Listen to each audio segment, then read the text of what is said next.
when you get back to our offices here in Randburg. For now, thanks very much. Katlego live to us there from Emmarentia in Johannesburg. Let's shift gears now, bring you this discussion. The COVID-19 pandemic and the recent invasion of Ukraine by Russia have led to major disruptions in the global supply chain process. It's also disrupted import and export processes, having a ripple effect on South Africa's economic recovery. However, several analysts say that this is an opportunity now for South Africa to take advantage of local production and grow our domestic economy. For more on what opportunities lie, if you like, between the cracks of the Russia and Ukraine conflict, let's bring in Eustace Mashimbye, who is proudly South Africa CEO, joining us via our video link this morning. Great to see you, sir, and thanks very much indeed for your patience and time.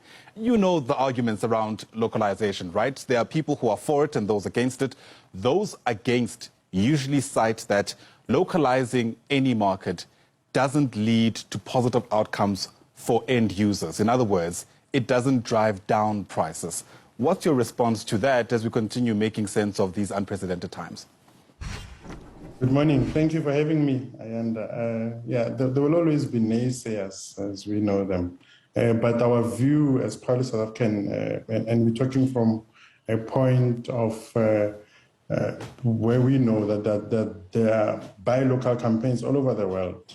This is tried and tested. It's not unique to South Africa. Developed economies have done this before. In order to ensure that you have security of supply, especially in instances like this, where there are global supply chain disruptions and we anticipate more, it is better to build up your own industrial capacity such that you are able to fend for yourself. And that's what localization is about. It's about ensuring that we have a solid industrial base that contributes to the growth of the economy, contributes to the tax base of the country, such that the government has more money at its disposal so that it can render services. But most importantly, is to ensure that as many of our people as possible are absorbed into those jobs that will come with that industrial base. Yeah.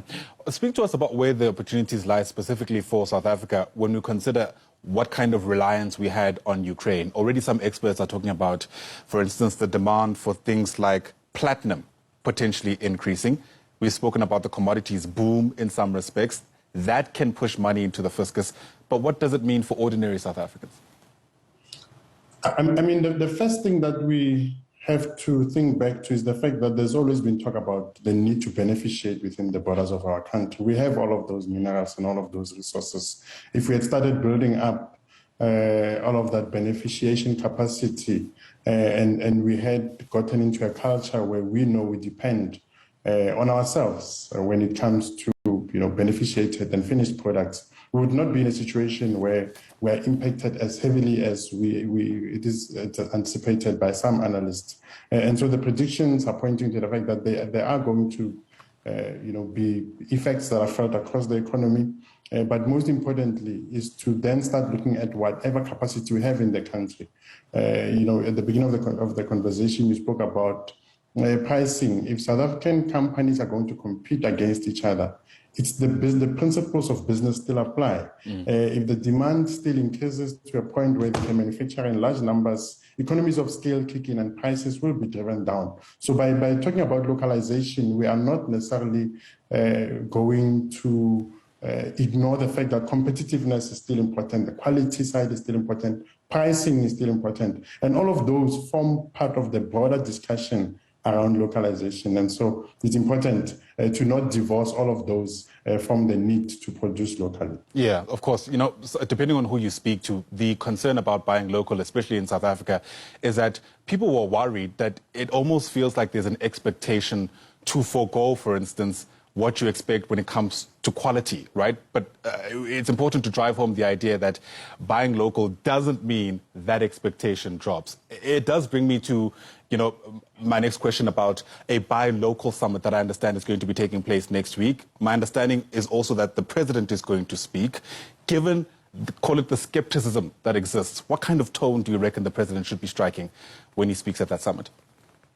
Look, the tone that the president we expect is going to bring with and to take when he delivers his keynote address at the Buy Local Summit is that of encouraging South Africans across all sectors of society, whether you're buying for your own home, you're buying for the business that you run, or the business that employs you in the private sector, or if you're buying for the public sector. I mean, there was a lot of noise after the State of the Nation address when the president spoke about the fact that his suit was locally made. And that was just an illustration demonstrating that as an individual consumer, you can live your life and go through every single aspect of your daily life on locally made products. And so the noise was around, what about the spending that happens within the public sector? And that's another area of his of concern that we think will be addressed in his speech, where he will then touch on the fact that there is legislation in government,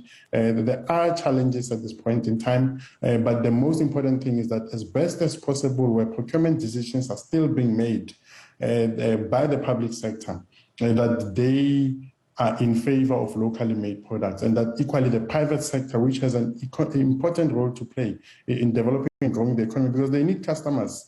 The private sector has to remember that if all of us are unemployed, there will not be disposable income in our hands that we can then plow back into the economy by buying whatever products or services they're rendering. And so it's important, and when we assume that the president is going to take that tone, and that is the line that we want him to take, and we expect that everyone who is in a position to can hit the call will do so. Yeah, you speak about the private sector playing its part. We've often also spoke about a skills mismatch in South Africa, which has contributed to the high unemployment figures we are seeing. I wonder in what ways you reckon, for instance, higher education spaces can also play a role in at least creating an environment that's conducive to a whole lot more people looking to local markets for their needs. In fact, one of the conversations that we had as part of South African, together with the public sector and the private sector about 4 months ago, was around how do you look at what the country needs by way of skills, and obviously informed by whatever it is that we need to economically produce and render and take into the economy as industrialists and as those who just render services. And we said, looking at that which is needed by industry, can we start looking at one, making sure that we tailor-make the offerings at the higher education level to suit the needs of the market.